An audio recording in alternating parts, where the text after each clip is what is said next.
Welcome to the High at 9 News Hour, where you will hear from cannabis industry experts and professionals from around the country talk about important topics while shining light on global issues and discussing cannabis as it relates to politics, regulation and reform, data and technology, science, research and medicine, family and parenting, art, celebrities and entertainment, fitness, sports, mental health and wellness, and plant-based medicines and entheogenics. Together, we are building a stronger community, fighting the stigma and creating change. With your hosts, Jason Beck and Rico Lamitte, joined by special industry expert correspondents from around the country, and daily antics brought to you by Cannabis. Coming to you live every Monday through Friday at 9 a.m. Pacific Time and high noon on the East Coast. And thank you all for getting high at 9 with us.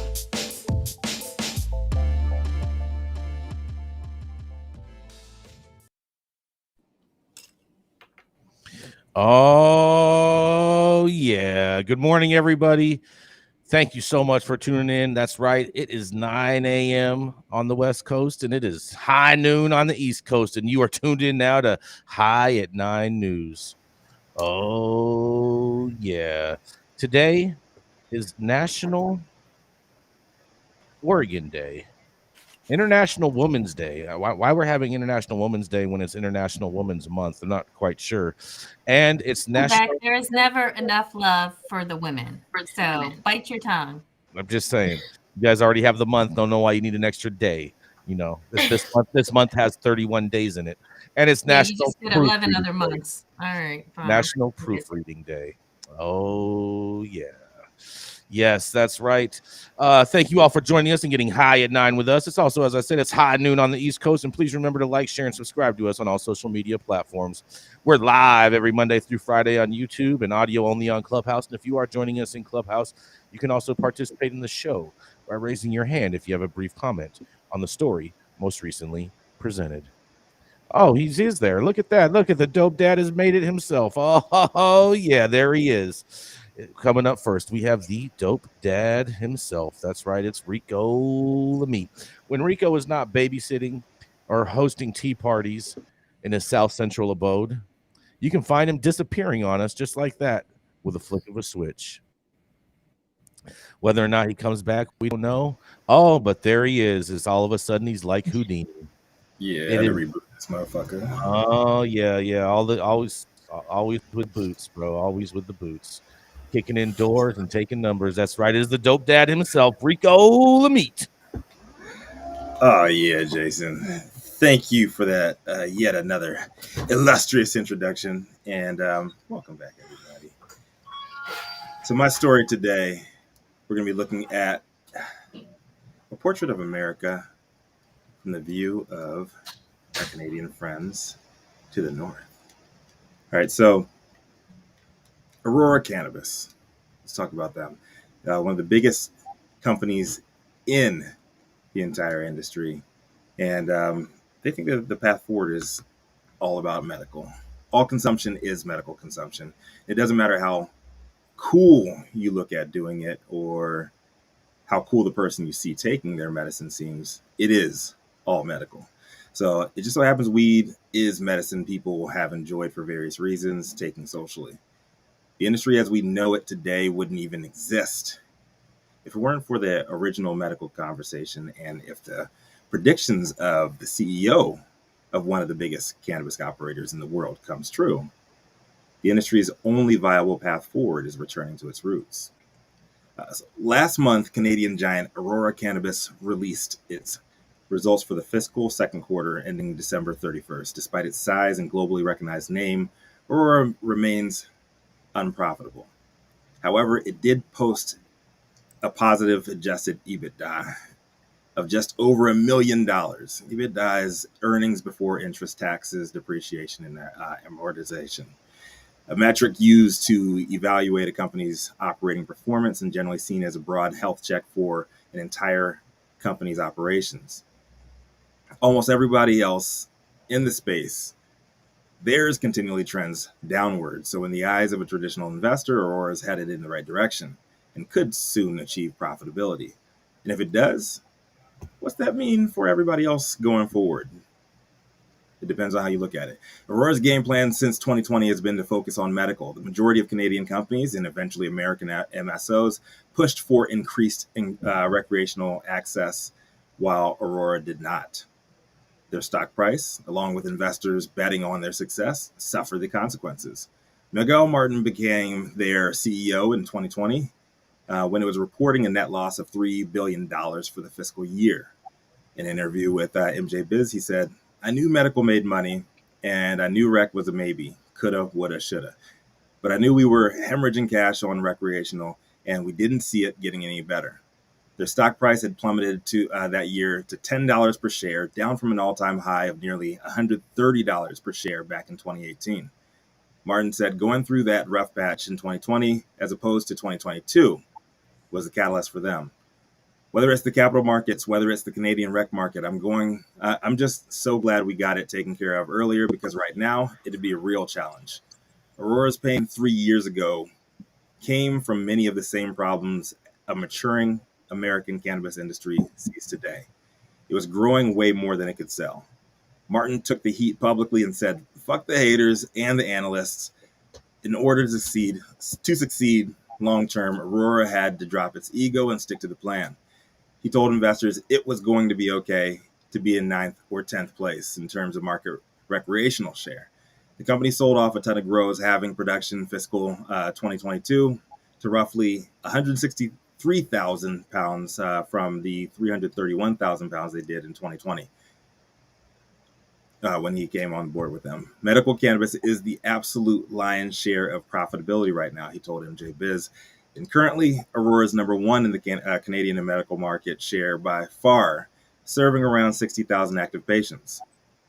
Their current bet's riding on the global legalization wave, and being Canada's largest medical player, it positions them well for the future success of the company as medical markets open up to international trade.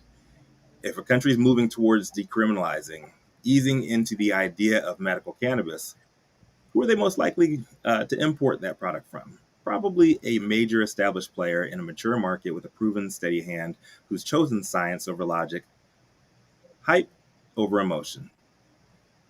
Though currently trading at just 81 cents per share, it seems that Aurora's medical long game is poised to pay off pretty soon after years of pain. Could America be headed in the same direction? Joe Biden's advisors have been hinting at rescheduling, not descheduling. Adult use operators, no matter the size, continue to struggle quarter after quarter. Social equity and compassionate care remain thorns in the sides of profit.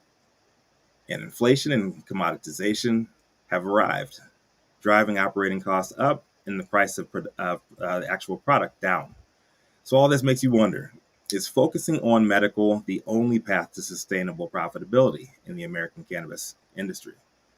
I'm Rico Lamitte, dopest dad on the street for I9 News. I'm really interested to see everybody's takes on this one. Is recreational dead? Is adult use dead in America?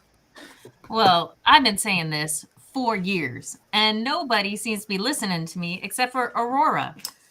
If the shit is going to happen in DC, it's going to come medically. And I don't care why people don't seem to agree with me, but I know what I'm talking about. I generally know what I'm talking about. If we look at how states have come on board and legalized, they do it through medical first. And I see the feds going the exact same way. There is no appetite in Congress to all of a sudden just make cannabis legal.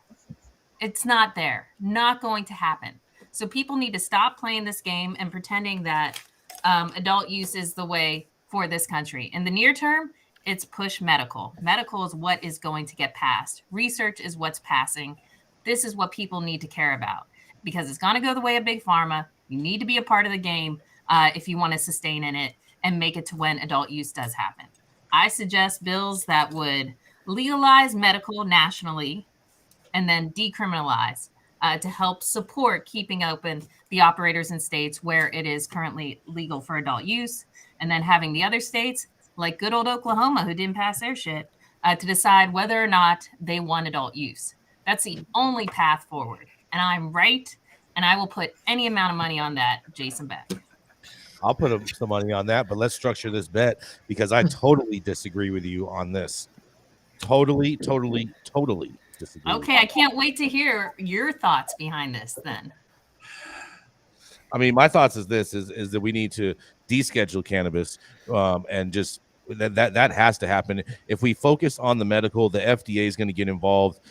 You're not going to have medical grade products like as you typically know them. There's all going to be single compounds. It's not going to be any type of full spectrum products available on the market. And basically, you're taking all the medical value out of the plant by handing it over to the pharmaceutical industries. You're taking the medical value out of the plant by handing it over to big pharma? 100%. Because you're not going to have anything full spectrum. You're all going to have everything that's single compound. It's all going to be, and it's all going to be synthetic single compound at that. Isolates. Yes. Isolated. It's like solitary confinement for your weed. The FDA needs to work on making a separate pathway and treating this like any other nutraceutical where you can purchase it as you would like. Govern nutraceuticals, Gretchen. The FDA needs to make a separate pathway to start dealing with CBD and dealing with cannabis as a whole. You know why they don't deal with nutraceuticals, like you said? Because they have a lobby behind them, and they said, here's our rules. This is how we want to run our industry. And the feds are like, okay, take care of it. We don't know jack about how to do this. And I don't know why no one in cannabis has stepped up to say that. Jason, I think you have a point there with the isolates. I mean, because it's going to give them the opportunity to sell more pills. Right, 100%. You're gonna have to create the Epidiolex. Right. Yeah. You're gonna have to. The holy grail, what is connecting your double helix, your DNA to the endocannabinoid system, right? And you're gonna be able to have actual designer weed to have desired effects. In order to get that, they're gonna have to give you like 4 or 5 different pills of different isolates to get that effect, right? Yep. I see that going forward. They're gonna get you to be taking like however many pills of cannabis to get the desired effect that you want, and we're to be popping pills all the way into the future.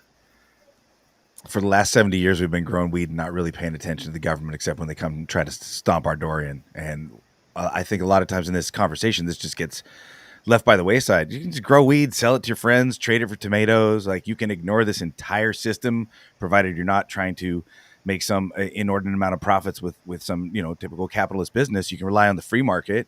You can grow at your own rate. And I see a ton of people surviving and thriving doing so.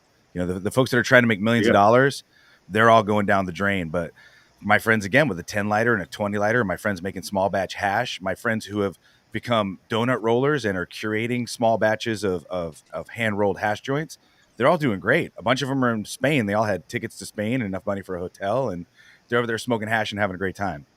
So I think we just got to remember that, like, a lot of people have integrated into this space that wait for the government to give them permission to live their life. And the government is actually in, I know it's an abstraction. I know those guys have guns and they want to enforce their way, but the thing is, it's an abstraction. They only have power that we give to them, and we can continue to do what we want and disregard them. Grow weed, share it with your friends. I agree 1,000,000% with you. So I'm going to be talking about this later, but I'm in Oklahoma, and the sentiment here is very much that.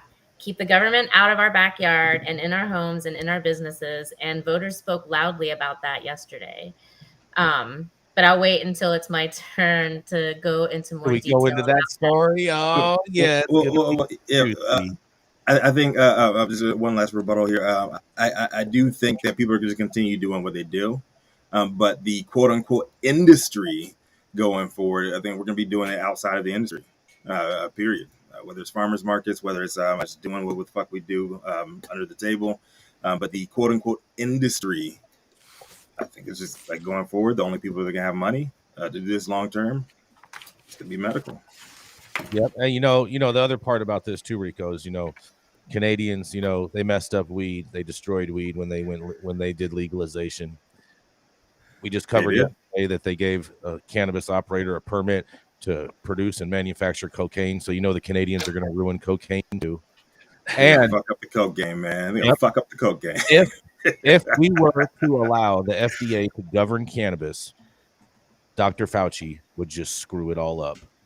Listen, Beck, I love how you say if we allow the FDA, like it's not going to happen. It's not. I mean, like, you have the power to I stop do. Washington. I I, do I have the can't wait to power. see that You never magical watched me, powers man? because I have the power. Real Yeah. change. That's a great thing to mention right there. A quote from Martin Luther King, because real change isn't delineated from the government down.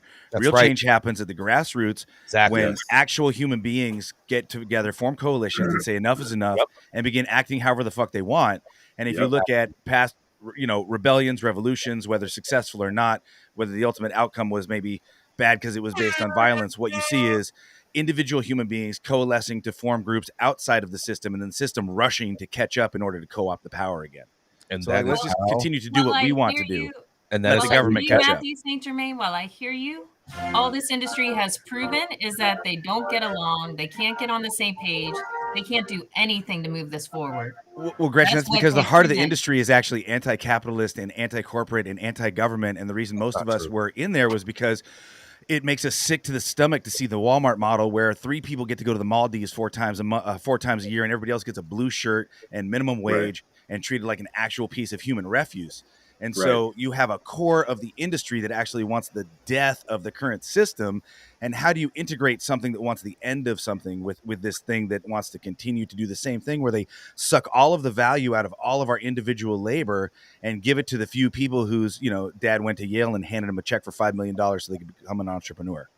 Right. You know how you do that, St. Germain? How you do that is you get everybody on the same page and pushing for what we want. Agreed. And the fact that we can't do that is what's holding us back. So I agree, and I just say that we don't even need to worry about the government. If you see in California, the mass of citizens just started to grow so much weed. The reason really weed became legal was because the thing was out of the box and there was no way they could control it. So these folks tried to get back on top and assert their dominance so they could pull the tax money and pull all this permit money and pull all this revenue. And what they're doing is they're crashing that head of the dragon, and everybody who's doing their own thing is continuing to thrive. And I think we agree. I just think we agree about tactics and methods, and that's probably because of our perspective and our lives, etc. Right. So, I mean, and this is why I say, stop lying to social equity applicants about that generational wealth bullshit. It's not going to happen. It's not going to happen on especially on an adult use level, unless you are building something medical. It's not long term. The money's not going to be there. So we need to talk about reparations if you want to help out the Black communities. Okay, you want to talk about stop pushing some bullshit right there. If you want to talk about economic opportunity, talk about reparations. Don't talk about social equity. Mind. Yeah. Rico Lamitte, you can't even get banking. How am I you think they're going to hand you money? Are no you way.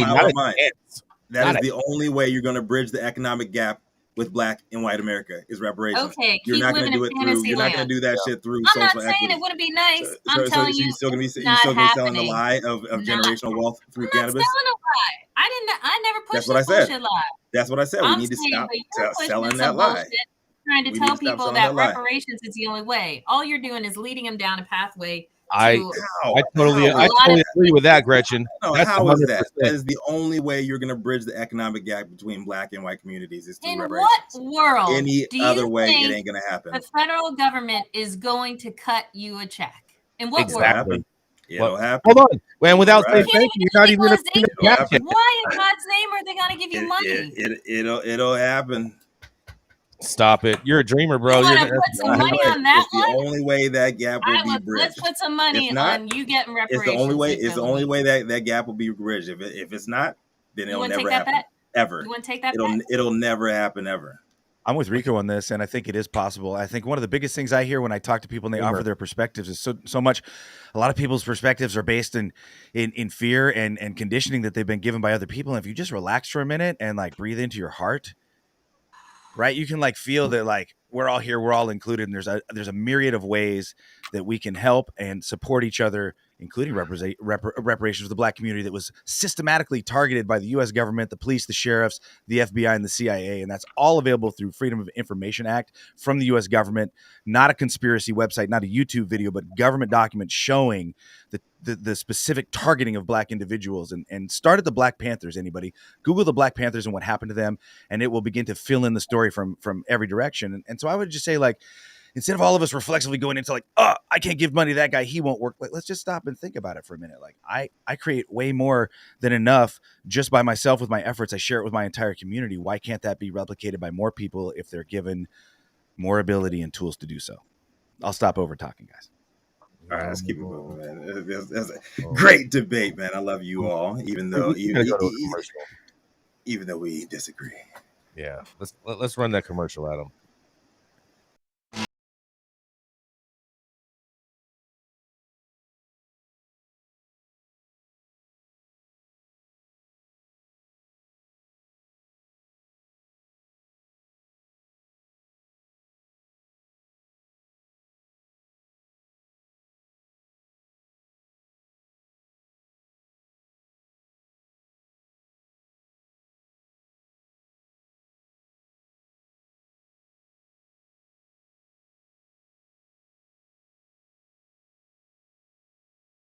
Now, if he is not at Green Street smoking on the best weed in the world, he's probably at Matt Gates' house checking IDs, keeping him out of trouble.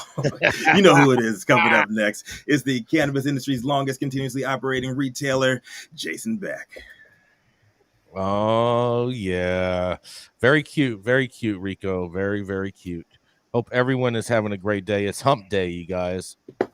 But I'll tell you what, I got an interesting story, and my story is extra, extra short today, okay? So I know Gretchen is going to be super excited about this because Altieri steps down as chief marijuana advocacy group of NORML. That's right. Eric Altieri, who has served as the executive director for NORML since November of 2016, announced his departure from the Washington, D.C. based advocacy organization. He is stepping down from the position to, in quotes, to pursue projects outside of the marijuana policy reform space, according to a Tuesday news release. NORML treasurer Randy Quest, who serves as the group's board of directors, will take the role as acting executive director, while a committee searches for Alteri's permanent replacement. Altieri first started working with NORML back in 2007 as an intern and later served as a communications director as well. So we want to wish him a safe success on whatever he's going to go into next. And obviously, he's probably going to make more money now that he's out of cannabis. And this is Jason Beck reporting for High at 9 News. What do you think about this, Gretchen? What do you think about this change of events in the largest advocacy group in the nation? Let him leave. Don't care. Doesn't matter. Do you think NORML's that effective? No, I don't think NORML's effective at all. Do you think it's because of his leadership? I don't know if it's because of his leadership or not. I personally don't know the man. I have not yet to see many of these groups be very effective in their lobbying efforts. Clearly, NORML's been around quite a long time and hasn't achieved very much. Well, you know what they have achieved? They've achieved probably the largest email address databases of any advocacy organization. Where's legalization, Jason? That's their actual job, not accumulating emails. I agree, but maybe it's one of those kinds of organizations that believes in, not creating the solution to the problem, because then they wouldn't have a job. That's just so that okay. Well, Eric Altieri was aware. Eric Altieri was aware of MassCan being run by some neo-Nazis for 3 fucking years, and he did nothing. He allowed their leader be reelected after being kicked off for being exposed as a neo-Nazi twice. Shots fired. I need that. Speak up, you. Yuri. Hop on. Say something about it. Were you asking to hop on and speak about it? Eric Altieri. Oh, Eric Altieri. Well, he's not. He's moved on out of the cannabis space to actually get some real money. Yeah. Yes. Fuck that dude. Well, sounds about right. All right, whatever, you guys. But Jason Beck, do you have some great love for the work that the man has done? No, I don't. Not at all. I just. What are you upset about? Why are you crying such a tear? I'm not upset at all. Just trying to offer a different perspective than what you guys are offering is all. Okay. Contrarian self. But I do. You know how I feel about Eric Altieri, Jason. Tell me how you feel, Rico. Oh, brother, this guy stinks. Get the fuck out of here, dude. Hold on. Can you just play the one? Can you play the Bernie? Play the Bernie Sanders, please. And once again, asking for your financial support. Yeah, there we go. That sounds like NORML to me right there. We do want to send a big shout out, though, to all of our friends watching this episode live in Spain right now that are all attending Spanibus. High at 9 News is sponsoring a party right now called Hotel California, where our very own Mandy Tingler and our very own Adelia Carrillo are in person at this event. So shout out to everyone over there at Hotel California. We hope you all are having an amazing time in Europe and come back with some great footage and new friends. Anything else on that? No. Hey, Gretchen? Got nothing. Just like the work that he's been doing for the past, 8 years? I don't even know. I can't count. I was a journalism major. No, he's done nothing. I got nothing. Oh, yeah. Coming up next. That's right. She's the feisty redhead that loves to debate with Rico about nothing half of the time. And the other half of the time, she loves to dress her dogs up in clown outfits and put on their ties sideways. Yes, that's right. She's the founder of Panoptic Strategies, our very own Washington Insider. That's right. Taking off the apron and throwing it on her dogs. It's none other than the Gretchen Gailey. Good afternoon. My headline is coming from Marijuana Moment, and it's actually a semi-happier headline than we've talked about so far. I mean, it's sort of getting there, semi. Hawaii Senate approves marijuana legalization and psychedelic research bills. The Hawaii Senate has approved a bill to legalize marijuana and 2 psychedelic research measures ahead of key legislative deadline. And the House separately passed a companion to one of those psychedelic proposals. The Senate cannabis legalization bill, sponsored by Senator Joy San Buenaventura, cleared the chamber in a 22-3 vote on Tuesday. Advocates are encouraged by the development, especially after a number of amendments were adopted in committee last week that tackled certain equity concerns with the bill as introduced. Senator Buenaventura, the bill's sponsor, said on the floor that the measure allows us to cut back on the illicit market by allowing free access for only 1 ounce for recreational use, and it allows for the dispensing of a safer form of marijuana for those who need to use it for medical reasons. But the proposal's fate in the House is in question, with the speaker recently stating that he intends to see the issue workshopped over the summer so that lawmakers can develop a comprehensive reform proposal that addresses outstanding concerns. Ahead of the vote, Senate President Ron Cucci said that while he's personally not a big fan of the legislation, he recognized that it's supported by a majority of the Senate caucus, and he correctly predicted its passage. But House Speaker Scott Saiki said in the same joint interview with Spotlight Hawaii that he's communicated to committee leadership that he wants to wait and take a look at this over the summer and come back with a bill that's comprehensive and addresses the concerns that are always raised about marijuana use in Hawaii, including the federal restrictions and the law enforcement concerns. The Senate president, for his part, recognized that it takes 2 houses to go forward, and if the House is going to want to have a deeper dive into it, at least the Senate will be handing over a version of what they think would be important in the bill. If things change, then maybe it'll be possible with a vehicle alive for something to happen this session. Meanwhile, the Senate also approved 2 psychedelic bills yesterday. Senate Bill 1454 from Senator Cucci would establish a state working group to examine the medical and therapeutic effects of psilocybin. It passed unanimously on the consent calendar. And Senator Chris Lee's separate Senate Bill 1531 would create a state advisory council tasked with exploring state and federal regulations on certain psychedelics, including psilocybin and MDMA, in addition to reviewing scientific literature related to using them for mental health treatment. Members also approved that bill unanimously on consent. A House companion version to that bill, House Bill 1340 from Representative Adrian Tam, advanced through its chamber as well yesterday. Yesterday was the last in-session day for the House and Senate to pass legislation over to the other chamber before a crossover deadline on Thursday. A competing marijuana legalization bill was scheduled for committee consideration last week, but it was ultimately set aside.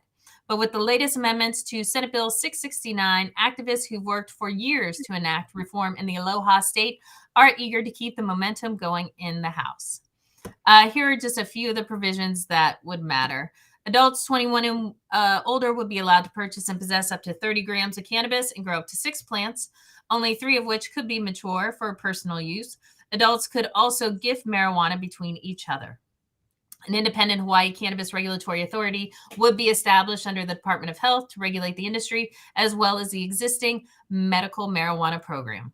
The market would initially launch through a pilot program whereby existing medical cannabis dispensaries would be able to obtain a dual license to serve both patients and adult consumers. Marijuana products would be subject to a 10% tax, with revenue going to the state treasury.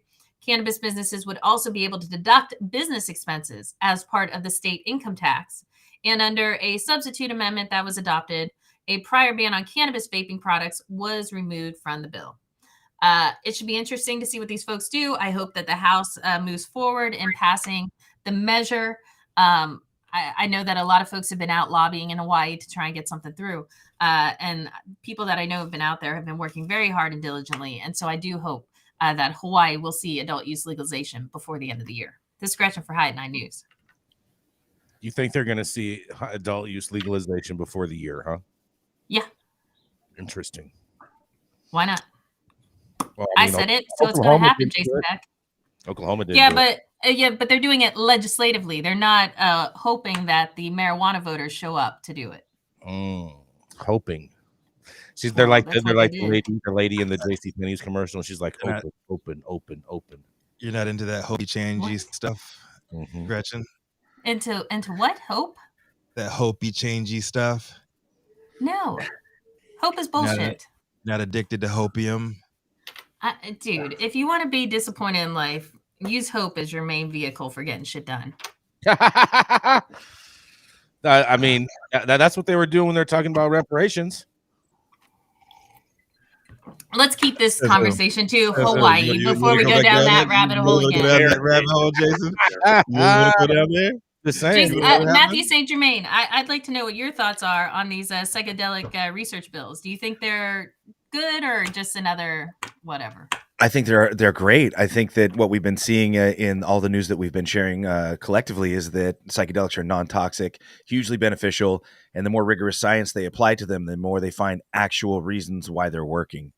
And I think that one half of this is psychedelics, and they're urging us all to help folks who have especially childhood trauma, sexual trauma, abuse trauma, growing up just completely destitute, these type of traumas, because that's the majority of people who are drug addicts. But then the other half is folks who already have a little bit of a leg up in life through the luck of their birth. The psychedelics actually help them to actualize and improve their intellect as well as their emotional capacity. And so I think that psychedelics are really going to lead us to what I like to call the great relaxation, and are probably they're like our Obi-Wan Kenobi and our only hope for a golden age on the earth, because I don't know anything else that'll do it. Well, I find it interesting that the psychedelics bill passed unanimously.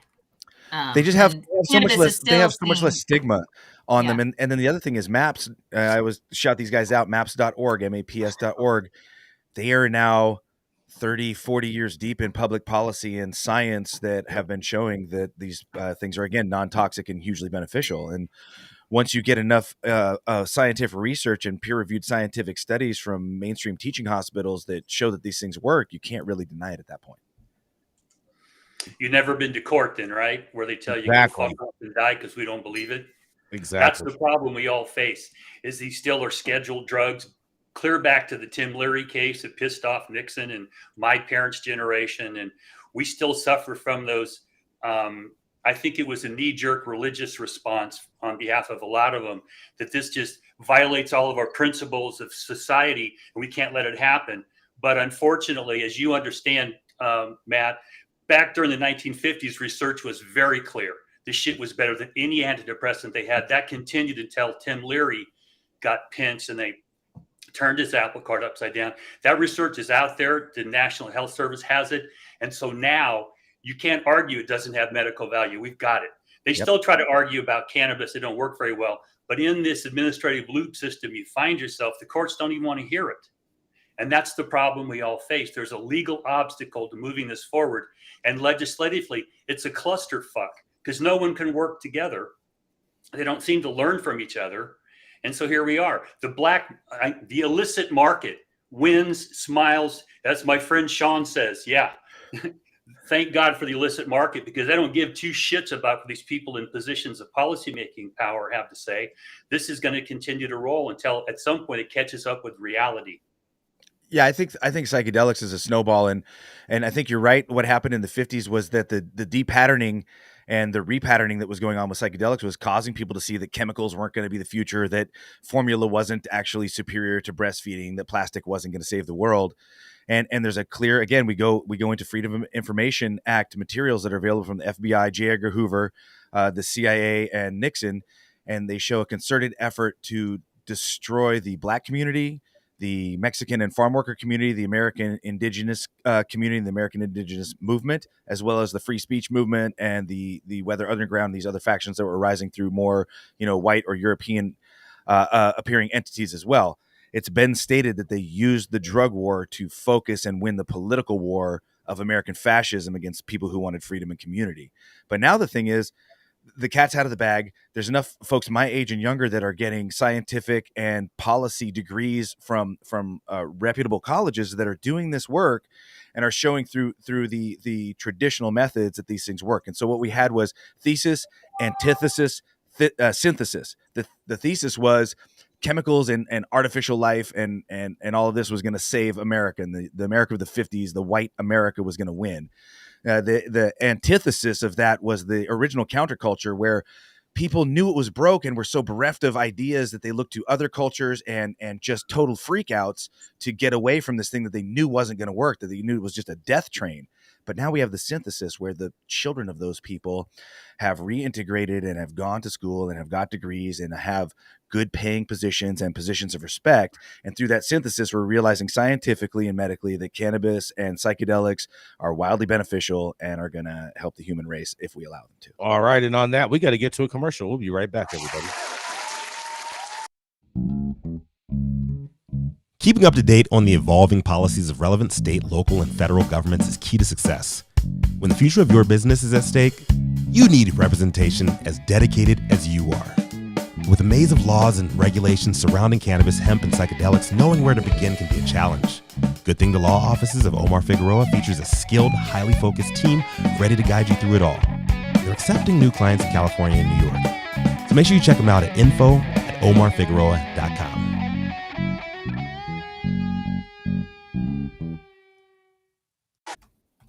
Oh, yeah. The thoughts and opinions and general overall shade thrown on High at 9 News are those of the individual speakers and not those of any other speakers or its followers.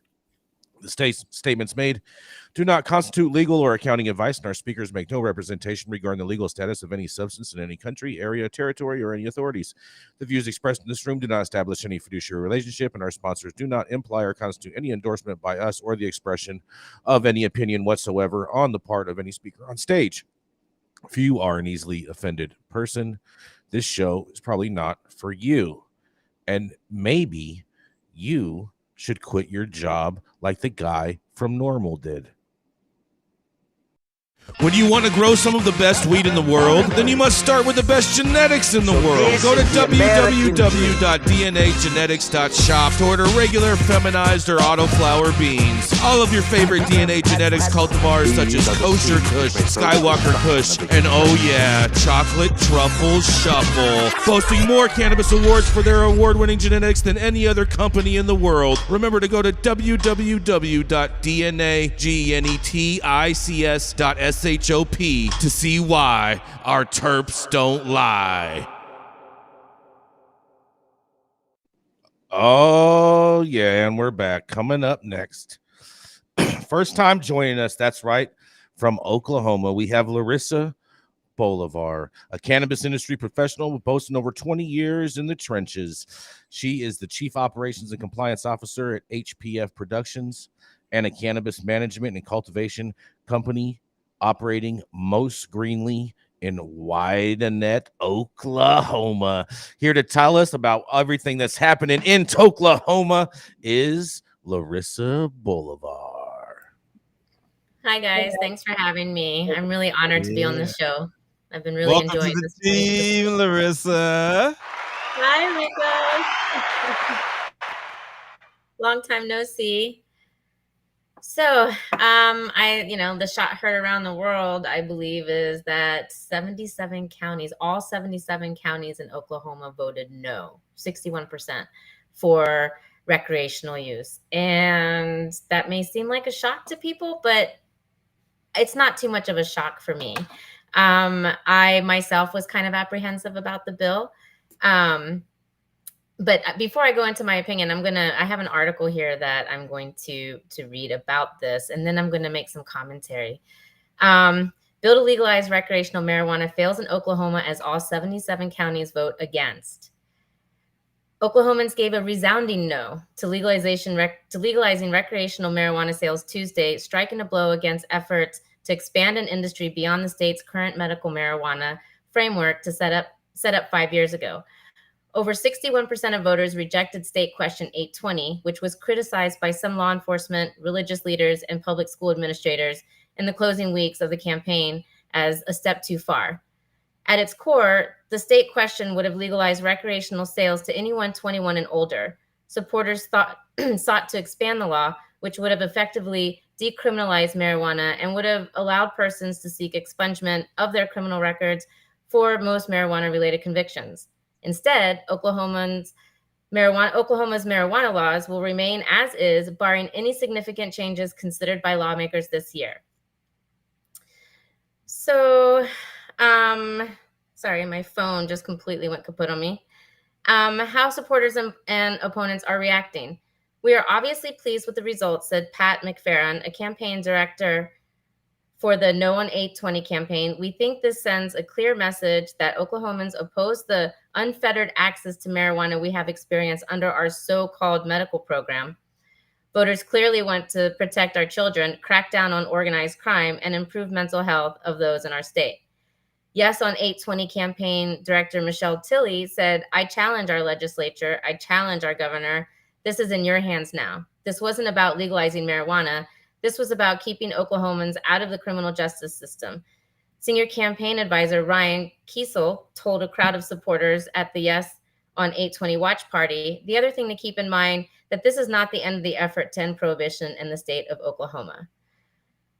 The legalization of adult use recreational cannabis was expected to give a boost to the industry, which has been struggling with the oversaturation of retail dispensaries and products they sell. Along with picking up new customers who don't have a medical marijuana card, the industry would have seen an influx of consumers from other states. Before the election, the owner of a vertically integrated cannabis business told the Oklahoman, part of the USA Today network, that passing SQ 820 would help balance supply and demand. We'll be able to stretch our legs and be able to operate at capacity, if not close to it, said the Nirvana Group owner Arshad Lassie in an interview last week before the vote.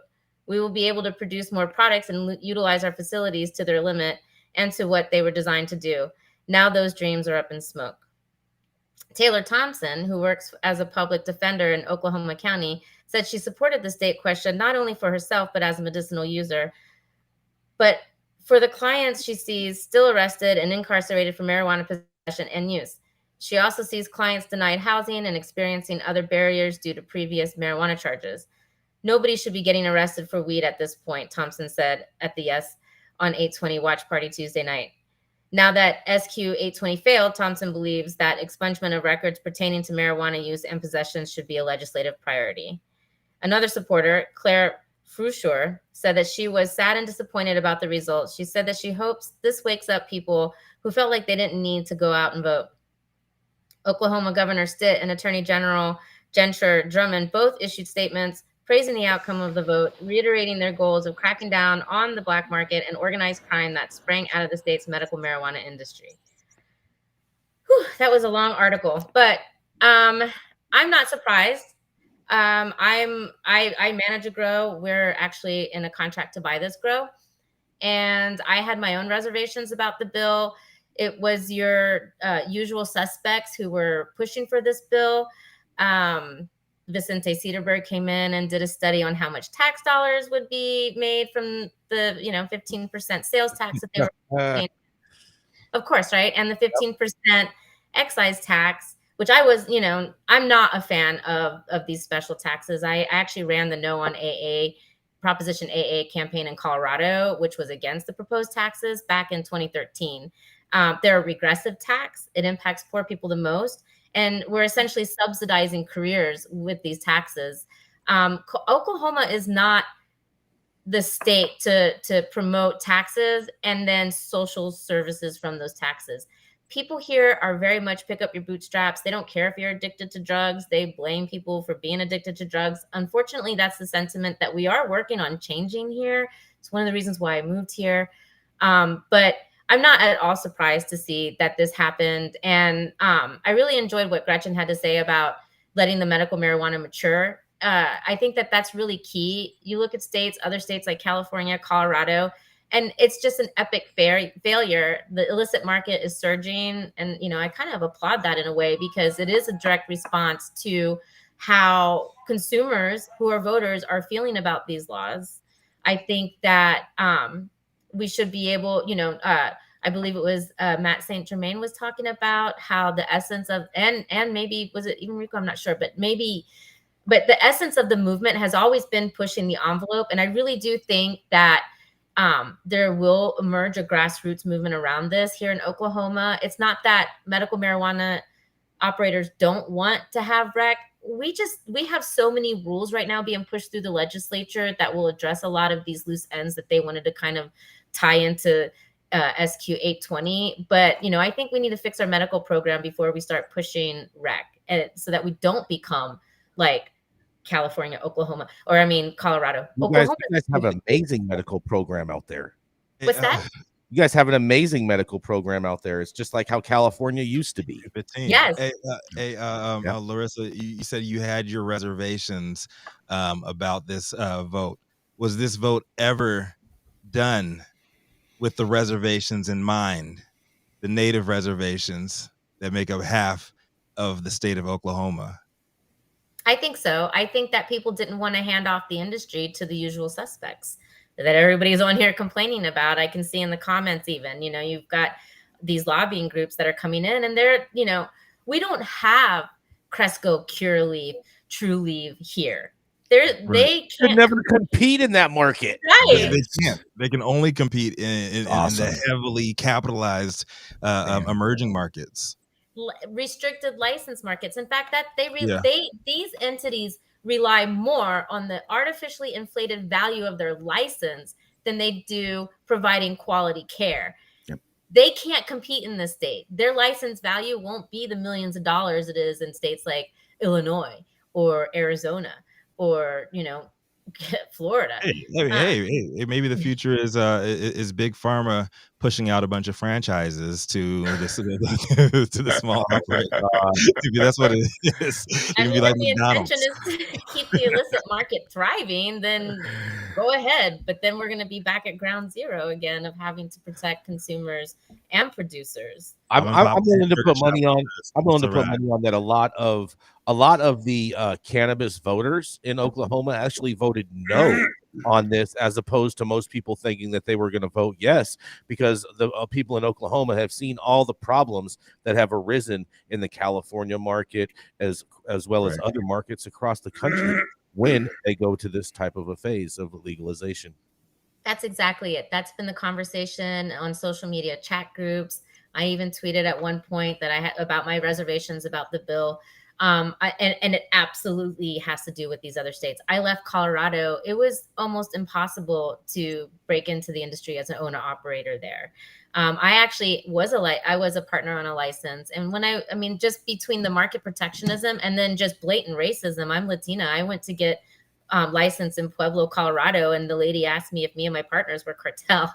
And so I'd rather deal, if I'm going to deal with racism, I'd rather just move to a state that embraces it than one that's like covert. And then when I go try to get licensed, then they're just throwing in my face my heritage. Like, Larisa, you have a valid point there, because statistically there's just as many racists out here in California than my home state of Virginia.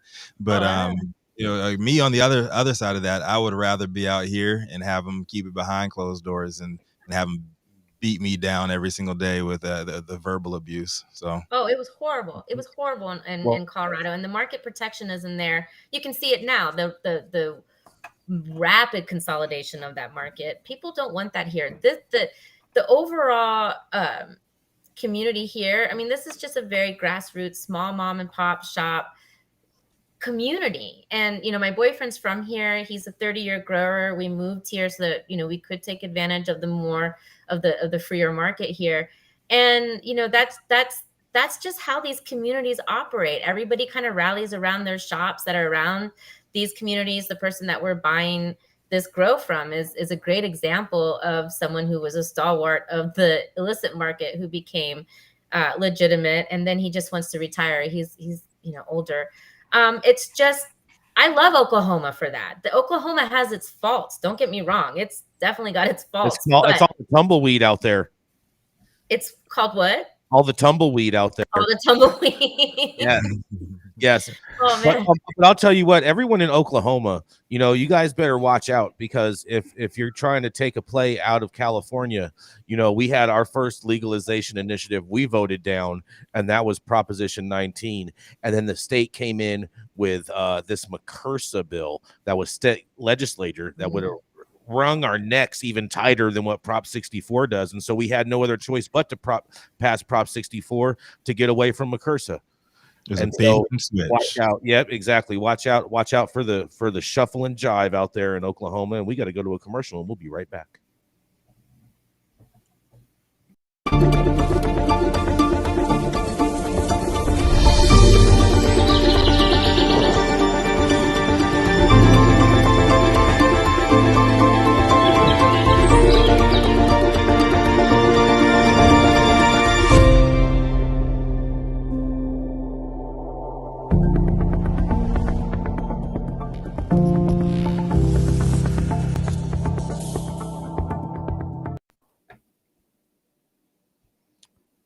You with us, Rico?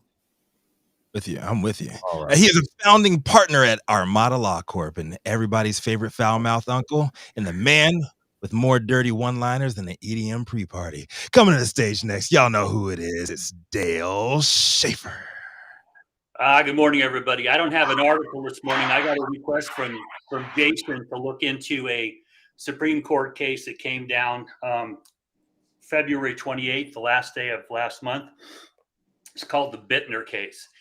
And it appears that Jason has people in his sphere of influence to believe this is going to change the cannabis industry's tax situation. And so I took a look at it, did some research, and this is what I got. If you don't know what 280E is, we're going to touch upon it in a minute. But the Bittner case involved a guy he came to America from Romania, got dual citizenship, went back to Romania, made a shitload of money. And there's a requirement under a federal law called the Banking Secrecy Act that you file a report once a year on all these foreign bank accounts you got. Okay. And they give all the nonsense about we're looking for money laundering and illegal activity, bullshit like that. But you have to file a report once a year. Well, he didn't do it for 5 years. So he hired an accountant. They filed it. There were some issues about accuracy, so they supplemented it. And then they got banged with penalties for not each report, but for every one of the accounts he had over those 5 years. It was a $10,000 penalty for 272 accounts. And this guy got bent over and plugged for several $1 million. And he objected and took it all the way to the Supreme Court. And Neil Gorsuch, who's one of the conservatives on the court, took a very narrow view of this statute. And to put it in my vernacular, he said, you guys are extending this bullshit way too far. The statute says if you willfully do things, we'll go each account. But if it's a non-willful, we give you $10,000 penalty per report. Okay. And what they pointed out was they use Latin, but basically if you look at one part of the statute and they use particular language and another part doesn't, they don't apply that same language to every provision. Okay. And so the willful part was per account. The non-willful was for report. And they also brought up an old principle called lenity, where there's going to be a penalty. We strictly construe against the government and in favor of the poor bastard who's going to get a penalty. Okay. So that is what I think, Jason, is going to be applied to the cannabis industry. And I then went and took a look at some of the penalties in the IRS code. And let me just tell you, taxes nauseate me. I can't stand that shit. So I send people to accountants to get all this stuff figured out. But under the IRS code, if you underpay, okay, you can get hit with a 20% penalty. If you grossly underpay, you can get with a 40% penalty. Okay. Now, how they apply that is maybe where we're going to have some issues here. If you remember the Harborside case, they got banged with considerable penalties, and they managed to settle that. And I think the government was willing to look at taking away some of those penalties. You may now be able to challenge some of these if there are redundancies in these penalties. And the courts are now being instructed to look carefully at the language of this. And if it doesn't penalize for certain behavior, then don't infer that some other part of the statute makes those penalties applicable to everybody. Now, what those of us in the industry understand is that 280E is just a killer. And it came about when Ronald Reagan was president. His first year, there was a decision that allowed a drug dealer to write everything off as a normal business expense. And they said, no, bullshit.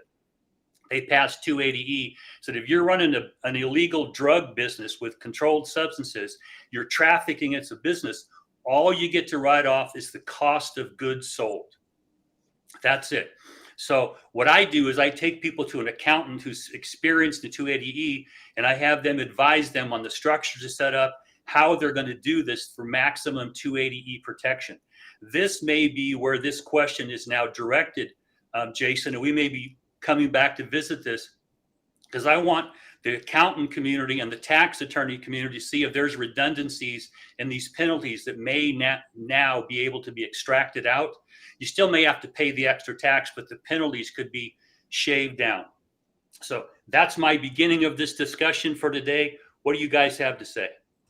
I mean, so I got tipped on this case and the fact that this could be probably the biggest thing concerning cannabis companies that a Supreme Court case is going to affect a cannabis company. Now, it doesn't remove 280E, but what it does is it removes correct me if I'm wrong on this language, but the onerous of impetus.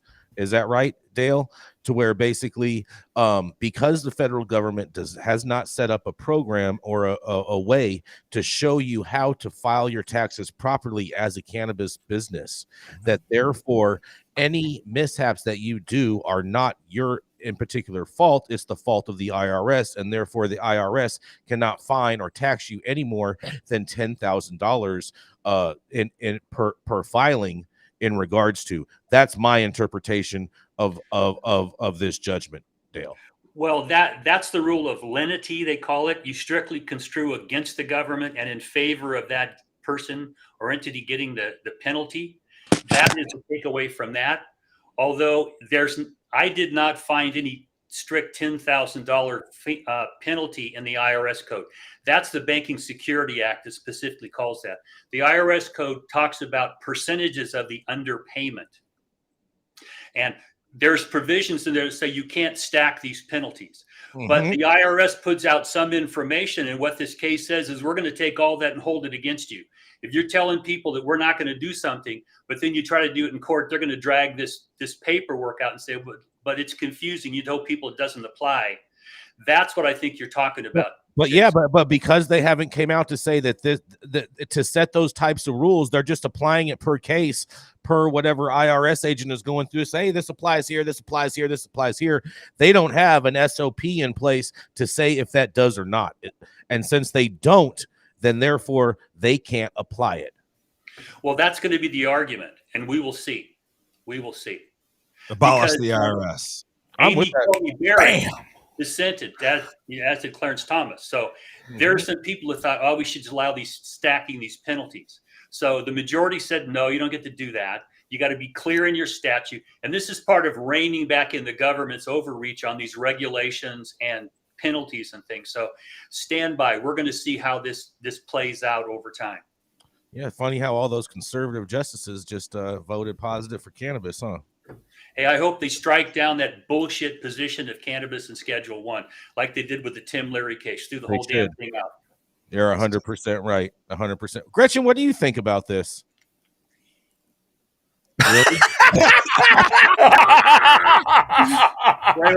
Wait. I hire very nice accountants. This is not somewhere for me to comment. You don't I have know any jack thoughts about or taxes. opinions? What? You don't know jack about taxes other than you get taxed. I don't worry about my taxes. I pay someone to handle that shit. I stay in my lane. All I know is how to pass legalization, which apparently no one's listening to me on. But we want to pass medicalization, and we want legalization. But if you want me to do taxes for you, I'm the wrong gal to call. Oh man, you're not that good at adding and subtracting. No. Not at all. I took the history of math in college. That counted as a math course. History of history of math. Oh my God, they talk shit about football. Is that like fingers and toes, Gretchen? Pretty much. If it goes above 20 down. Scratching with Gretchen. I have never claimed to be a math genius. I don't do math. All I know is when $100 hits my bank account, and Jason Beck, you still owe me another $100. Oh damn! None of that. Do we have another ad? We could go. What's that? Do we have another? Oh, we play. Oh shit! It is 10 o'clock. We are at the top of the hour, everybody. Thank you all out there for tuning in with us for yet another.